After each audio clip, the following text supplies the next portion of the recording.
So the American Idol hopefuls, the 20 that are left, are in Hawaii, where there seems to be maybe more than one round. I'm not quite sure. And here comes one of our favorite contestants or hopefuls this year, Brooks Rosser.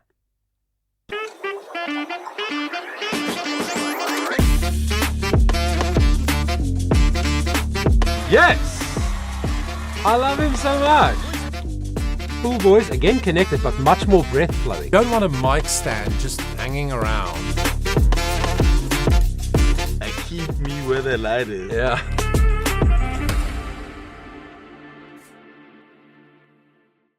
What's up, everybody? Welcome to the channel. Exciting times in the American Idol Season 24 journey, because we're now down to the last 20, I think. And I've analyzed one or two of the other performances also in Hawaii. And today it's the turn of Brooks. Now, Brooks, we've really loved from the very beginning, because he has such a special and unique tone. And just seems like an interesting person also. I think every time he steps up to sing, we're all like, I wonder what he's going to sing and how he is going to sing it. How is he going to interpret that song? Because they are encouraged and they are sort of forced through certain prescribed things in certain phases of the competition to sing maybe genres and styles that does not necessarily suit their voice like naturally, you know. So here he comes and he sings Dancing on My Own. Such a beautiful song. And when I heard that, I thought, I think it'll work. So let's see how it went. I'm doing Dancing on My Own. Does she love you better than I can? You are really angelic, right? Thank you. Unbelievable tone. So Oh unique. my gosh. That voice. I've always had trouble fitting in. I grew up keeping everything in, and I never told anyone anything. I was never vulnerable. So this whole song is just gonna be me looking back at my younger self and growing into the man I am now. Your favorite experience on American Idol so far? Waterside. Being here, Water I feel slide. like I was invited into something. I'm not alone anymore. I've made so many good friends here, and it's really just beautiful.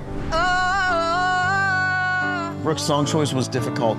I'm giving it my all. I do want to look at the first line of each Yeah, chorus. there was a really high note in there. Yeah, it's imperative that he doesn't miss that tonight. I do think that could derail him. When you're doing it, what do you think it's missing? Are you missing air? I think confidence. I think it's just confidence, yeah. Confidence is about doing what's true to us. If you need to adjust, adjust. It's your arrangement. I think with singing, a lot of times, especially in a competition, we get caught up in, oh, I gotta hit the big note, I gotta do the thing. You just gotta do what you do well. And what you have is a winning voice, your character, your tone, you know what I mean? And as long as you're hitting each thing with confidence for you, man, you got it in the bag. Yeah, very interesting comment. I agree with that. All you have to do is show you to the people. I also love listening to Clark Beckham's analysis on his Idol breakdowns. And he also loves to talk about the fact that don't show people what you can't do. You know, keep showing them what you can do. But to be fair, he's singing this very high in D major. Not the man. I'm not going to try and sing up there because I'm sick, but to sing an A and a B5, full voice, technically, you need a great level of skill. It suits his voice type, that range. Obviously, he's got a very light voice. But what he did there in that package insert in the rehearsal was push it. Give it my all. You know, like he was pushing it. And so then he said confidence is the issue. I guess so. I guess confidence is always the issue, but it might be a technical issue. It might be a technical deficiency also. So I was nervous when I saw that. I've watched this once. When I saw that and I heard them talk about it, I was like, I hope he makes it in the live performance. It just needs enough breath, not too much. Sometimes people push too much air out and then the vocal folds just have a freak out, or these muscles here tighten up and then it cracks or it's out of control, or there's a disconnection. So let's see how he did in the actual live performance.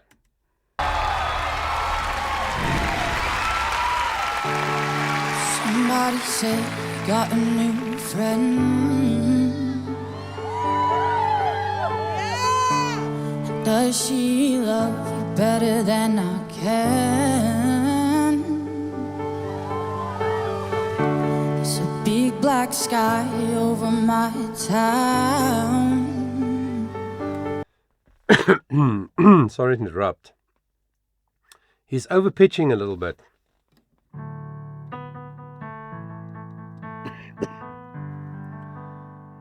So that A3, what is it? 1, 2, 3, A4, A and B4, that is very middle of the road for most male voices. For him, it's quite low. Not so low that he can't sing it, he can. But his sound doesn't seem as anchored when he sings lower. Somebody sing it in sort of a half voice, a little bit breathy, right? I think part of it is his choice. It's the way he wants to express. But part of it is just physiology also. Because when any one of us sing towards the lower end of what we can naturally do, then our vocal folds are very short and very thick and very sort of floppy. And they don't want to stay together. And there's very little breath when you sing softly. So they just want to sort of fall apart. And sometimes what happens, in my experience, is when somebody sings lowish and they give it more breath than it needs, then the vocal folds lengthen a little bit to accommodate the airflow. If the vocal folds are too short and floppy to handle the breath, they just sort of lengthen a little bit. And then people overpitch. It means they sing slightly higher than the notes. Somebody's da, da, da, da, da. So that's a pitch, right? But if somebody overpitches, it's a little bit higher than it should be. It just feels like it's not anchored. So I think here it's nerves plus a little technical deficiency, which is how to sing low really well. So you'll see, the moment he goes higher into where his voice is most naturally comfortable and his vocal folds are longer and tighter, it's perfect. So, yeah, or maybe he can't hear well. I've heard other Idol contestants say sometimes in the past there was like a whole episode where everybody's pitch seems a bit off, and it often is about the in-ear monitors that they wear. So back in the day, we used to have speakers that faces the band and the singer's face, and we call that fold-back monitors. So that's so you can hear yourself and you can hear the timing and so on for pitch and timing. Now we have them in our ears, and to get that mix right is quite tricky, and sometimes that causes these guys to struggle with intonation. So it might be a combination of all of those things, but it's the first time that I've heard him sing where the pitch wasn't super accurate.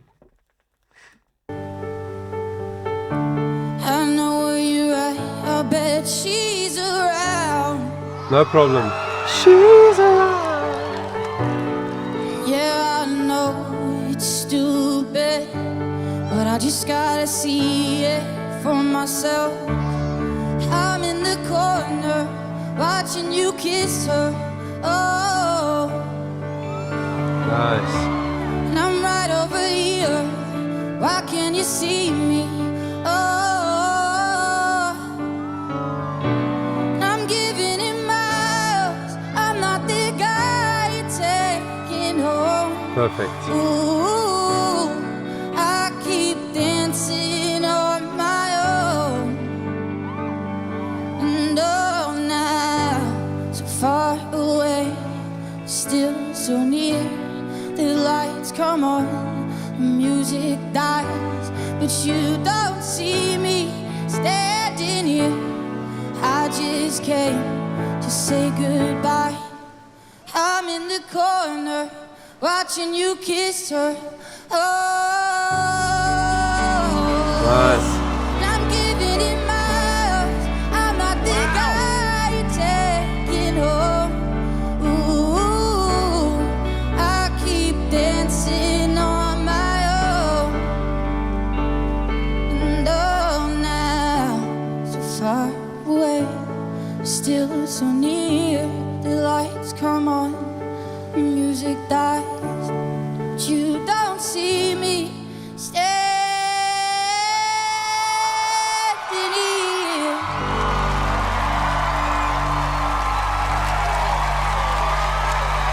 Yeah. There's just something magical about the tone, yes, the tone of his voice, the tone color, very specific, very a more rare kind of voice, right? Male voice. But there's also something very special about the way he does it.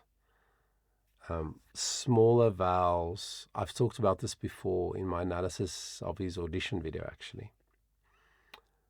He doesn't release. So he doesn't create that much space inside for resonance. So the resonance on his sound is very specific. And it's cool. It feels a little bit limiting to me. It feels to me like if he learns to get his tongue further away from his palate, because that's really what releasing your jaw causes. You know that your tongue is the number one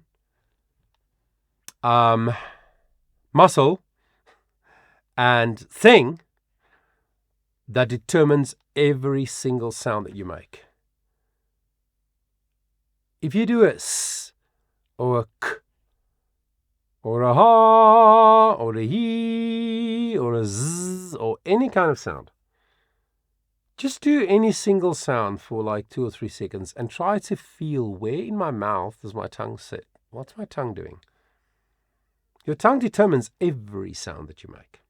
So if you learn to create more space in there for resonance, you have more options to play with resonance, to shape vowels differently, to make some vowels brighter and some darker, etc., which he hasn't displayed so far,